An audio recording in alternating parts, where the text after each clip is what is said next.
nobody in Australia was participating in a consistent data collection program that was linked to quality.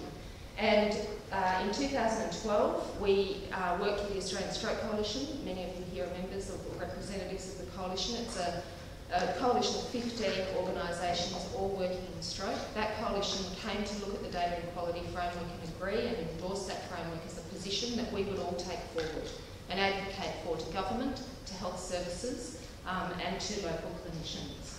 And following on from that, we also identified that given there was so much data activity happening around the country, we really wanted to work hard at making sure that we could integrate that data in the most efficient way to ensure that when clinicians are collecting it at a hospital level, that we minimise the burden of data collection processes on them and turn the data sets that we're all collecting into really, really rich and valuable data sets, because we know that by better integrating the data that we have in Australia, we will deliver much better care for patients.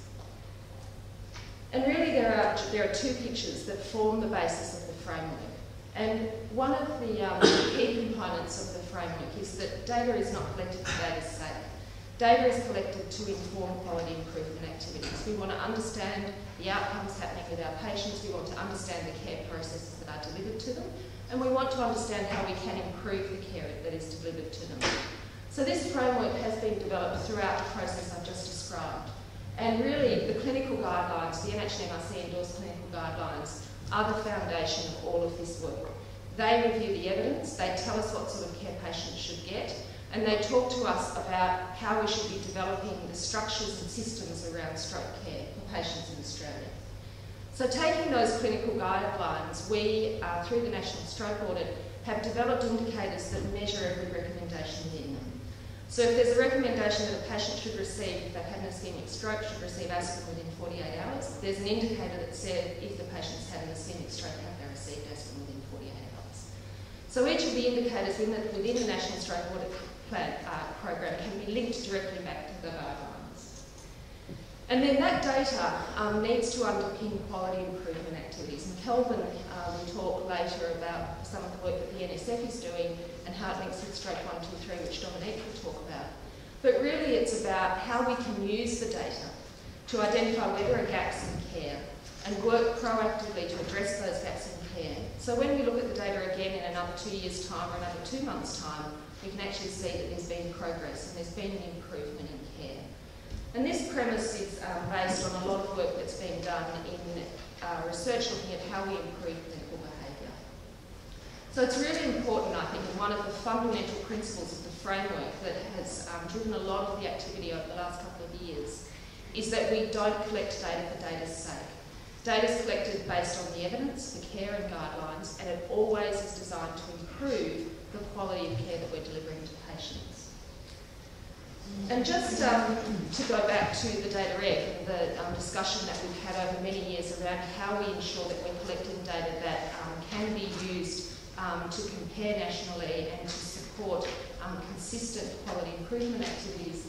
The place that we got to back in 2010 when we developed this concept was that the National Audit data set really, because it's linked with the guidelines, is the entire platform from which all other data is drawn. And within that, you can see that there are a number of subsets. So this is the National Performance Indicator set that I referred to. That's the 8 indicators that are used by the ACHS. The OSCA data set is a subset of those 8 indicators. And then at the point in time when we were developing this framework, we identified that there might be 2 variables that we wanted to collect on every single patient, just pulling them out of systems. And we agreed at the time that that would be stroke unit access and thrombolysis. So really the premise of the framework is data is linked to quality, it's linked to evidence, and we use the National Stroke Audit data set as the data set from which all other indicators are drawn. And that framework has really, I guess, started to allow us to start to have conversations about how all of the activity that we're doing, not just the National Stroke Audit Program and OSCA, but there's work in Stroke 123, there's research programs happening with T3 and with TIPS, there's local audits, clinicians have come to us and asked to do discipline-specific audits. There's a lot of activity around data. And this is really a conversation today about how we can start to have a conversation that makes it easier for us to all work together to get very rich data at the end of the day. And you can see, and you'll hear from others today about lots and lots of activity. Chris and I were speaking this morning about what's going on with stroke. You can see here that there are a lot of people active in this space. And I think it's a great opportunity to be able to come together and talk about how we can bring it together in a really powerful way.